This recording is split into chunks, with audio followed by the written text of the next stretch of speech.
Quantum valley అంటున్నాడు. నాకు తెలిసి అమరావతిలో ఏ వ్యాలీ ఉండదు, ఉండేది ఒకటే వ్యాలీ, అది ఆక్వా వ్యాలీ. చిన్న చేపలను తీసుకొని వచ్చి అక్కడ చేపల పెంపకం చేస్తే డెఫినెట్ గా మంచి రిజల్ట్స్ వస్తాయని చెప్పేసి నేను అనుకుంటున్నాను. స్టేట్ డివైడ్ అయ్యి దాదాపు ఇప్పటికి 10 years అవుతుంది. నిజంగా ఈ రోజు కూడా క్యాపిటల్ ఏదంటే సరైన ఎస్టాబ్లిష్మెంట్ అనేది జరగలేదు అక్కడ. దానికి మెయిన్ రీజన్ ఏంటో తెలుసా? ఇలాంటి politicians. Is a very well known person. I have so much of respect for him. కాకపోతే ఆయన ఉన్న పొలిటికల్ పార్టీలో లీడర్షిప్ని హ్యాపీగా ఉంచడం కోసం అని చెప్పి ఇలాంటి క్యాపిటల్ విషయాన్ని తీసుకొచ్చి మాట్లాడడం అనేది నాట్ ఓకే. ఫర్ ఎగ్జాంపుల్ ఇలా అమరావతిని అలా పెడదాం. Let's come to Hyderabad. రీసెంట్గా ఫైనాన్షియల్ డిస్ట్రిక్ట్ మినీ సింగపూర్లో ఉంటుంది ఫైనాన్షియల్ డిస్ట్రిక్ట్. అక్కడ కూడా ఇదే లెవెల్లో ఉన్నాయి వరదలు, దాదాపు 4 feet 5 feet.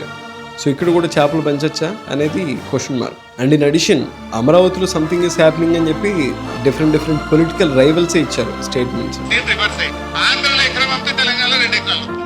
ఏపీకి ప్రాజెక్టులను కేటాయించి తెలంగాణను పక్కన పెడుతోందని ఆక్షేపించారు. ఇవాళ మొత్తం తెలంగాణలో ఒకే ఒక ఎయిర్పోర్ట్ ఉంది, శంషాబాద్. మీరు ఆంధ్రప్రదేశ్లో ఉండే 6-7 ఉన్నాయి. అండ్ ఫైనల్ పాయింట్ ఏంటంటే స్టేట్ క్యాపిటల్ లేకుండా ఇప్పటికి 10 years ఫినిష్ అయింది. సో పొలిటికల్ పార్టీస్ అన్ని సపోర్టివ్గా ఉండి స్టేట్ గ్రోత్కి హెల్ప్ అవ్వాలి తప్ప ఇలా డీగ్రేడ్ చేసుకుంటూ ఒకరినొకరిని డ్యామేజ్ చేసుకునే ఈ ప్రక్రియలో స్టేట్కి సంబంధించిన గ్లోరీని గోదావరిలో కలిపే పని అయితే చేయకూడదు.